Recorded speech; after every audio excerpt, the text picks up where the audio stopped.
Hey guys, Maury with 316 Automotive. Hey, I gotta apologize because the initial videos for doing this 2005 Saturn Ion, they got lost somewhere. So I'm gonna have to catch you up to date. You can see cylinder heads down there. The story is that the lady that has the car, she couldn't afford to get a garage to pay for it. Let me find a light here for the job. And so she knew about us. We run this mini ministry here in Oklahoma, hence the name 316 Automotive. And she came to us. She says she's got enough money to pay for parts, but not the labor. Okay, so we took her on, and we'll every little bit helps. I mean, we're helping her. Sometimes people can't even pay for parts, and so if we'll try and fix their car. So far, we've been successful. You got to look out for people trying to take advantage of you, and that has happened before. All right, well, it's in God's hands.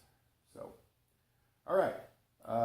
The deal is that the car wouldn't run anymore, and come to find out, here's the old head, and we took off the exhaust camshaft because we popped the valve cover, and we saw that several of the camshaft caps, I think 3 of them were broken.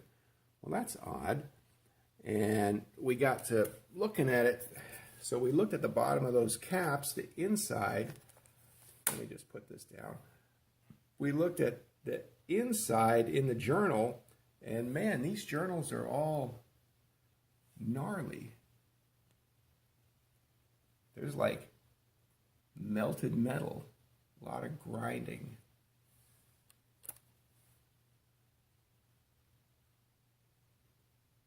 So this one at the end here looks, it feels smooth, but the rest, this one feels somewhat smooth. The rest of these 3 here, really, really rough, nasty, severely scored. And what we think is that, at least what she tells us, is that one of her relatives took the car and went and ran it out of oil, or ran it low on oil. This looks like oil starvation here. And the lady admitted to us they're not the kind of people to check oil in cars. Well, this is what happens. So you better become the kind of people to do that. So the intake cam looks fine. So it's just the exhaust one. And so what we're doing is we've got a new head, not new head, it's a used head from a Chevy Cobalt, which is the same engine, and the 2.2 liter, and the cams look good in it. And in a subsequent video, we'll show you why this one went to the junker. The number 1 cylinder had some bent valves, and you'll see that. And but we took care of that. So now we're in the process of reassembly and putting everything back together. We knocked off last night because it was like 9:30 and we're tired. So we're going to get this thing hopefully back on the road and running again. One of the things we had to do here, you see the exhaust studs on the new head, or the good head. We had to take them from the old one because we didn't get the exhaust studs with the good head from the junkyard. They came out, the studs actually came out, and Reese and his buddies, they lost some of those studs, because all the studs just came right out with because the nuts were seized onto the studs. Kind of unusual, but we didn't break anything, so we just undid these nuts. It's a reverse Torx head here, and you put some WD-40 right in each stud of the old head, and then we just took our gun and we just gunned them off, and then everything went well. So we put some Loctite. We cleaned up the holes, and we cleaned up the studs, the threads, and got any WD-40 off them. And we put some Loctite and put them back. And you put them back to the spec says, there's Tango. He wants to be in everything I'm doing. All right, go on, get. When you put these back, you put them back to 79 inch-pounds. And so we found the spec for all the torque specs on that. So the studs go back in the head with Loctite at 79 inch-pounds. And then those are good now. And so now we're gonna, one of the things I wanted to tell you is that you need to gain access. Let me do this. You need to gain access. You see the bottom of the motor right there. You need to gain access through the wheel well on the passenger side here. So take off the lower inner fender liner, and you can gain access to get the engine side cover off, and the crankshaft pulley you need to take off. And of course the valve cover and the head are removed here. And top tip for getting the side cover off, it really does not want to come off, so you get yourself a metal scraper and you tap it in between the block and the side cover, and you do that in multiple places, and eventually it'll come away. And but make sure you get all the bolts. Be careful. You're not going to be able to come up with it, so we just dropped it down to the floor. So of course you got to jack up the car, and we did that in order to do this job. It's a fairly complex job, but we're on the road to recovery here. So we'll put the head on, we'll put the exhaust manifold on, the intake manifold, we'll do the side cover or the end cover there. I call it the side cover.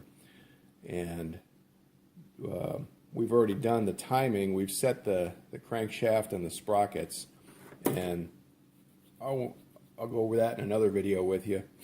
And it's not too bad. Just get it set, and you shouldn't have any problems, being it that this is an interference fit engine. And so that's how it is at the moment. All right. It's 5 a.m. in the morning, and nobody else is up. I couldn't sleep anymore, so Tango, he's not sleeping, of course. And so we're going to work on this the rest of today and get her back together. We should be done today. I'm hoping, all great plans. So, all right, more later. Alright guys, here we are back working on the Saturn. Reese is over on the other side removing the fender well, because he's going to take care of the timing chain underneath. And I want to talk to you about the cylinder head here. There's the bad one, there's the good one. Top tip is when you've got the cylinder upside down like this and you want to see if the valves seat good, you take some gas in a little cup and you pour it in each one of these wells. Of course you plug up the hole where the spark plug goes, and you see if these cylinder heads here will hold the gas. These three did. This one did not. You can see the color of the valves. These are exhaust valves, and it's a tan, and then these are bright and shiny. That's because these two here are new valves. They the two exhaust valves on this side they weren't seating properly, and we took a closer look at them, took a feeler gauge, run around, and adjusted the cam position here and there. Still no difference. They were slightly bent, and so we suspect the valves were floated, and at high RPMs the valve springs couldn't handle high RPMs, and the piston kissed the top of the valves here and bent them. And that's in the old engine that's over at the junkyard. See, we got this off a junk engine. And so normally you'd look at the valve guides too once you get the old valves out, but these seem to be pretty good. The valves slid up and down. There wasn't a lot of play in them with the new valves, and so we just installed the new valves and lapped them in and got them all hooked up. And now this one holds gasoline pretty well also. So now we got 4 holes that hold gas.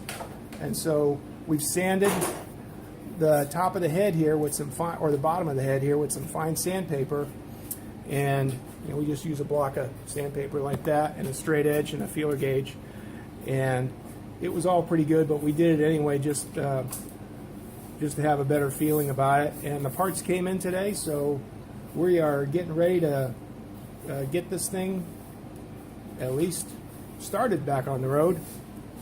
So this is Maury. We'll get back to you soon with more details. Bye.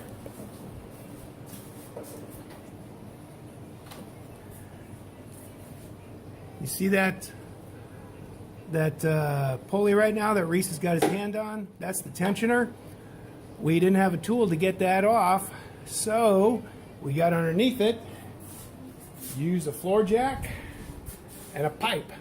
Worked like a charm. Another top tip. All right, we'll be back in a bit. All right, we got the engine cover off right there. Let me find some light. We got the engine cover off, as you can see right there. There it is, way over there in the distance. Now we're dealing with the tensioners, and we're going to line up the crankshaft with timing marks and all that business, and soon we'll be ready for the reassembly process on this Saturn Ion. Alright folks, hey, we got WD-40 in the cylinder. That's bound to be good. Alright, let me show you what we got here. Wow! The light up there. You see the far sprocket, this balance shaft sprocket. The balance shaft sprocket, which is the bigger sprocket, you want to line up those marks with the mark on the case. You see that case mark right below the double tick marks and the dot on the balance shaft sprocket. And while you do that, the timing chain sprocket right here, you're going to line up that red dot you see with a red link.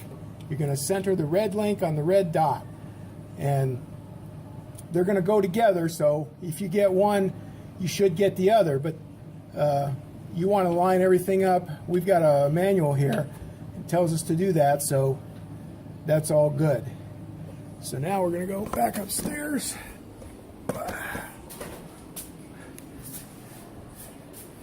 Okay. All right, now what? This is Reese here, by the way, Ace Mechanic.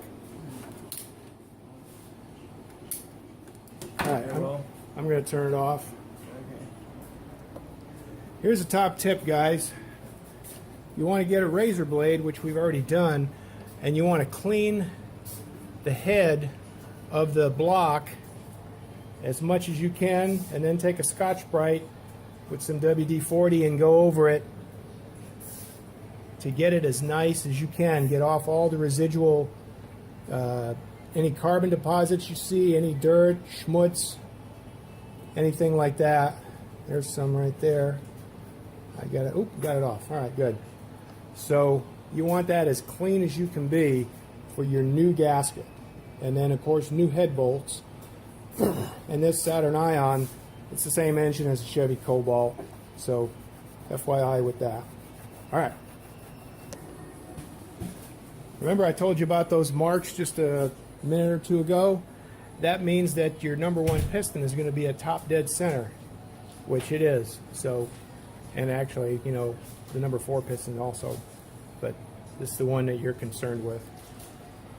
And we dropped the chain down there, so we're going to have to get the chain back and do that procedure over again. Oh well.